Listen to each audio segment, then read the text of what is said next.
The FMCSA split sleeper berth exception is one of the most confusing regulations.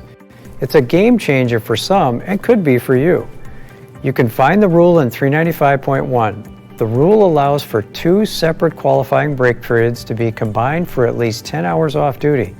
Taken in either order, one of the qualifying breaks must be at least 7 consecutive hours in the sleeper berth, and the other qualifying break must be at least 2 consecutive hours of off-duty, sleeper berth time, or a combination of both. For real-life examples, visit the link in the description. So, how can this rule help your drivers? Drivers can stop the 14-hour clock for at least 2 hours in addition to pausing the clock with the minimum 7-hour break in the sleeper.